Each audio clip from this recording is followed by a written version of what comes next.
everyone. Welcome back. Our last guest is a musical artist from the Bronx who, since the age of 14, has been writing music and leading songs at her local church since the age of 16.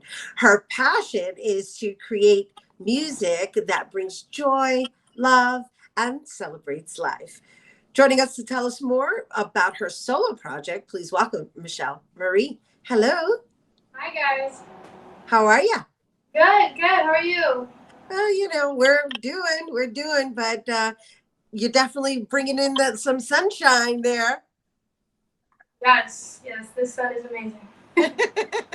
So, let's talk about you, your career, and just life during this pandemic because we're always fascinated to just learn how artists are sustaining themselves during these trivial times.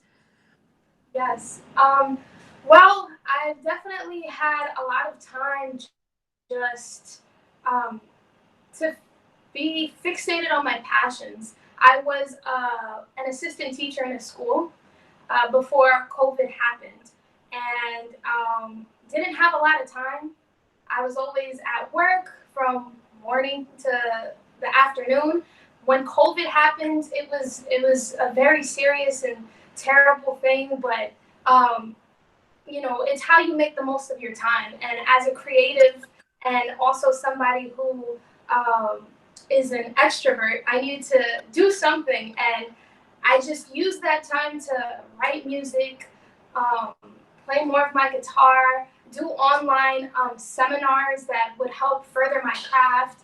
Um, so that's all of what I've been doing, and I've definitely made the jump now to become a full-time artist and not go back to the school and continue doing this. So that's lovely. I think because there's the day job and then there's your passion, right? And I Yeah. say I think only because I don't know what kind of gigs you're getting now based on these current arrangements. I do understand that you're part of a gospel group called Destiny Music Group. Do you guys get hired to perform? I mean, without sounding too morbid, but for eulogies or like what, how is it that you're able to sustain yourself?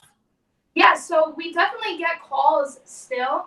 Most of them will be Zoom calls. I still also worship lead at my own church since churches are open right now, at least in New York. So every Sunday I'm leading at my home church, Harvest Fields Community Church. And also sometimes get called to do other churches on Sundays who just have you come out and sing at their church, of course, with social distancing. But yeah, that's what I'm doing right now to sustain myself. And of course creating and writing, and so which leads me to this solo piece that the single that you released this year called Used to This, right? You're going to be performing it for us later. Let's Yes. talk a little bit about I guess what inspired the actual title Used to This. Yes, so I wrote it during a time that I was starting to go out with somebody who's now my fiance. He was totally different than what I was used to. And I just didn't know if I wanted to take the leap of faith with him. And something in me just said, all right, let me go for it. And as time went by, I got used to this, and I was like, this is something I can get used to. I really like him.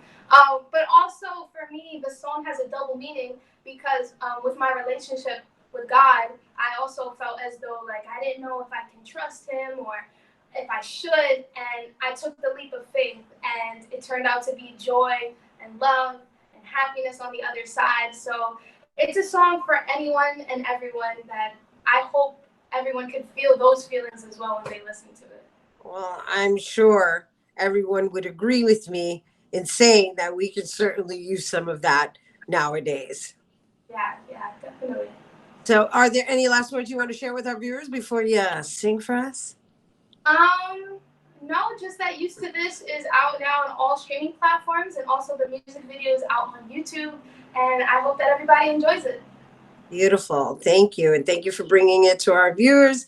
Michelle Marie, you guys don't go anywhere. We're going to take a quick break, but when we return, Michelle Marie, she's going to perform Used to This when we return. Don't go anywhere.